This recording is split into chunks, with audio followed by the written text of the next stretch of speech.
Hey, what's going on everyone? Beau HD here from PhoneDog.com. As the title proclaims, I have spent 24 hours with the LG G6 taking note of all of its unique features to see how useful and or enjoyable they are in daily use. This is by no means a full review, but this is what I like and dislike about the LG G6 after using it for 24 hours. First, the build. LG has absolutely stepped it up in this department. This is the best built smartphone LG has ever created. While it's not particularly innovative and kind of resembles a Samsung device, it's still a beauty to look at and hold in the hands and ultimately use on a day-to-day basis.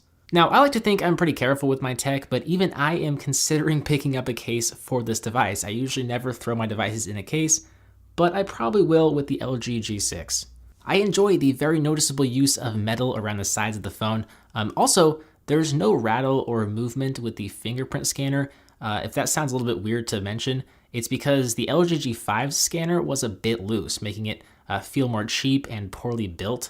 The biggest downside with the G6 is the lack of a removable battery, but that doesn't matter too much to me as I never really strayed too far away from a charger, and there is a significantly larger 3300 mAh battery inside of this phone. I guess it's hard to say that doesn't matter to me based off of only using the phone for 24 hours. You can say that I have high hopes for this non-removable battery. The last comment I have for the build is just that I miss the rear-facing volume buttons. Those rear-facing buttons really defined LG's flagship smartphone, and quite frankly, I think rear-facing buttons are better than the side buttons we have here. The display absolutely wowed me when I first powered it on, though I'm coming from an iPhone 7 Plus. So it's a 5.7-inch QHD resolution IPS LCD display with Dolby Vision High Dynamic Range, or HDR. The first phone to feature Dolby Vision HDR. It looks great. There's not much I can really say about it at this point besides the fact that it looks very good, and I definitely like the rounded edges. It once again shows that LG is paying much more attention to its design and is focusing a lot more on the little things. The little things are kind of what you have to focus on in this day and age to ultimately help differentiate your phone with your competitor's phone. The rounded edges, while subtle, are pretty nice. I like it. The G6 is also the first phone to feature an 18:9 aspect ratio, which is a little bit weird, but you might not even notice it when you pick this phone up. Basically, it's just a little bit taller. In the software, you can actually make select apps fit the strange aspect ratio. In my testing, I haven't really noticed anything too wonky with it so far, but I've really only loaded a handful of pretty basic standard apps on the G6, like Snapchat, Facebook, Twitter, those kind of apps.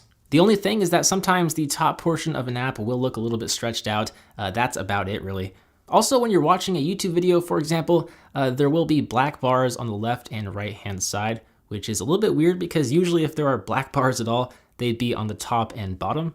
One of you guys said in a comment on our Instagram, instagram.com/PhoneDog, that it would make more sense for LG to feature an AMOLED panel to offset the black bars, and I totally agree with that. Unfortunately, they did not do that. Now, you will see some LG apps take advantage of the 18:9 aspect ratio, like the camera app, which lets you actually scroll through some of your recent photos up top. That's pretty neat, but I don't really expect any major third-party apps to configure themselves for the LG G6.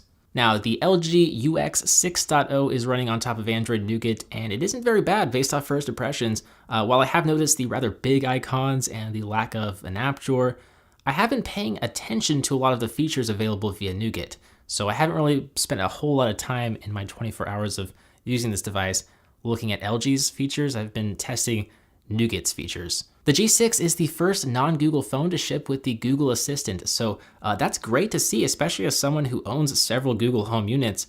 I love how LG and Google work really closely together. Remember, the LG V20 was the first non-Google phone to receive Nougat, or to be running Nougat out of the box. I have been enjoying the multitask functionality that is running two apps side by side at the same time. While I was at the Columbia employee store yesterday, I was actually watching the president's speech to Congress while browsing Twitter. So that was kind of cool. The phone does feel pretty snappy thanks to the Snapdragon 821 chipset with 4 GB of RAM, but it's nothing particularly revolutionary. It doesn't feature the 835 chipset or any more RAM than LG's last two flagships. Its speed and fluidity with Android Nougat is very refreshing though, once again coming from the iPhone 7 Plus. I haven't had a ton of time with the cameras, but I did take a few pictures with the main 13 megapixel f1.8 sensor and the 13 megapixel f2.4 wide angle sensor. The wide angle sensor is what really continues to impress me. It was found on the G5, but it's still neat to see here and a lot of fun to use.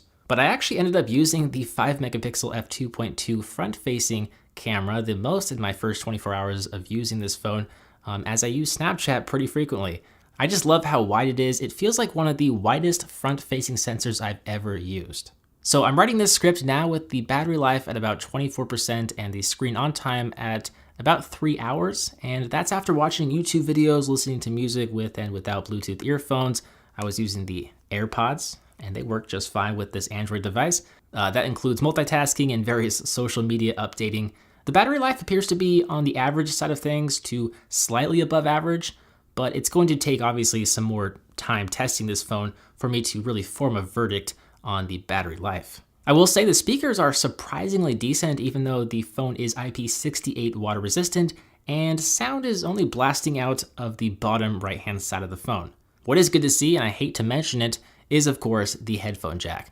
I haven't used it yet, but it's there if I need it. So after spending 24 hours with the LG G6, I have high hopes for this phone. It is shaping up to be quite a beast. There's not really a lot that I dislike about this phone, and I can't wait to test it further and continue to use it as my daily driver. So yes, I am using this as my daily driver with Verizon. If you have any questions, let me know in the comments down below and I'll do my best to answer them. As always guys, thank you for watching. I'm Beau HD from PhoneDog.com. If you enjoyed this video, a thumbs up would be much appreciated. Maybe subscribe if you're brand new. I will see you guys in the next one. See ya.